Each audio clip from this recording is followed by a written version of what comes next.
भाइ म यो गरिदिन्छु तर किनभने शुद्ध भएर लगेर आफ्नो श्रीमतीलाई घरमा लगेर त्यो सन्तोलाको दानो खाना दिनु हो भनेदेखि छोरो भन्नु तर यता उता अलग ढलक छलक केही भयो भनेदेखि यसको जिम्मेवारी म हुन्न है भनेर चाहिँ के भयो भने अनि उतातिर जोगीले भनेपछि हुन्छ भनेर उनलाई नभइकन भएको छैन ब्राह्मणलाई चाहियो अनि हुन्छ उनले जोगीले जे भन्यो उनले स्वीकार गर्दैन अनि ठ्याक्क उनले जोगीले एउटा झोलीमा चाहिँ सानो अमृतको दानो ल्याएका थिए झोलीमा हात लगाएर निकाल्यो झोलीबाट निकालेर नारायण राम राम राम राम दिए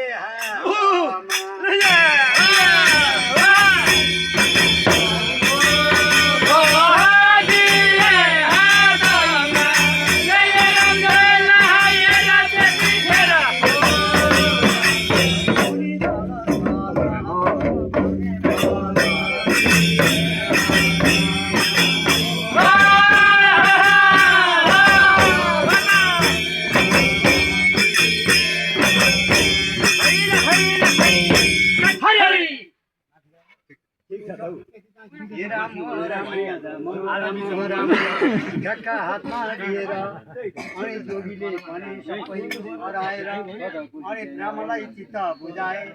अनि अब छोरो मागेको ब्राह्मणले हातमा सानो एउटा सन्तोला दानु दिएछ छोरो कता छ भने त्यो दानु फर्काइ हेर्न थाले अथवा खानु अथवा सन्तोला आँप पनि हुन सक्छ आँप पनि हुन सक्छ अमरा पनि हुन सक्छ अमरा चाहिँ भाइरलले भएको थियो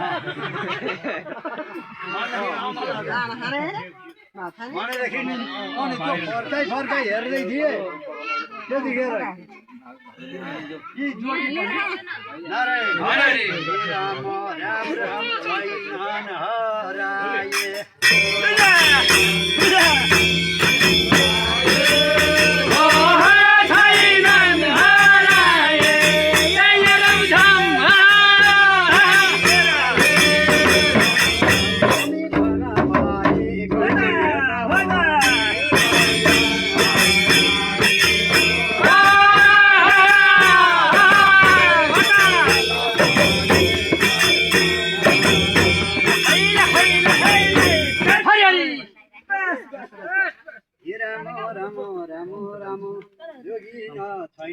जोगी अलग भएपछि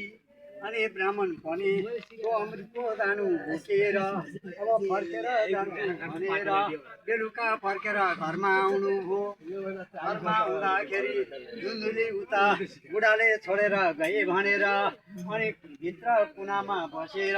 साँझको समयमा बत्ती पनि नबालिकन नारायण राम रोइ बसेकी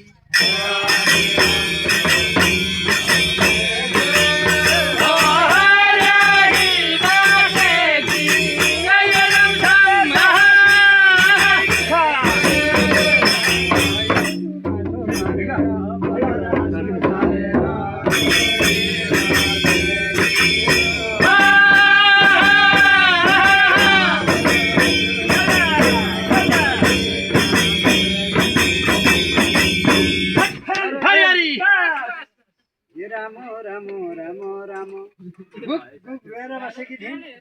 अनि झम्के साँझ परेको छ जङ्गल गएका ब्राह्मण डुलेर ठ्याक्क आँगनमा आइपुगेपछि के भन्छन् भने आफ्नै प्यारी धुन्धुलीलाई प्यारी महाराजी बाहिरैबाट बोलाउँदाखेरि चाहिँ अनि भित्र कुनामा रोएर बसेकी हजुर भनेपछि तिमी अलछिनी रहेछौ साँझको समयमा बत्ती बालेको छैन अन्धकार छ किनभने साँझको समयमा लक्ष्मीहरू घरै पछि डुलेका हुन्छन् यो तिमी अलछिनीले किन बत्ती नबालेको भनेर आत्मदेव नाम गरेका ब्राह्मणले आफ्नै प्यारी धुन्धुलीलाई नारायण राम राम की खोप चानले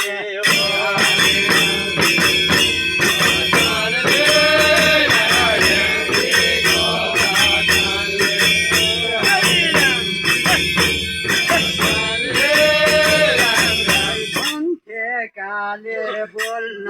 थाले दिगो बाजाले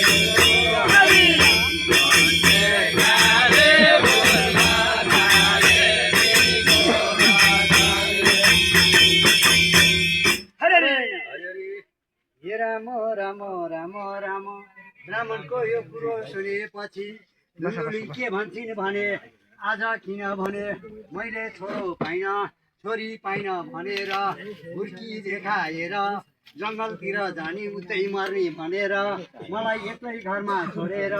जानु भएको तर मेरो मायाले छोड्न सक्नु भएन छ भनेर धुन्दुलीले पनि हत्तपत्त उठेर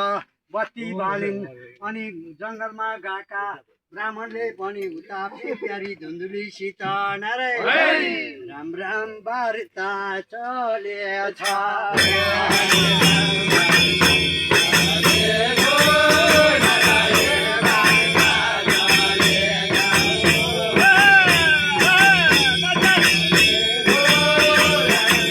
जङ्गल गएको फर्केर आएको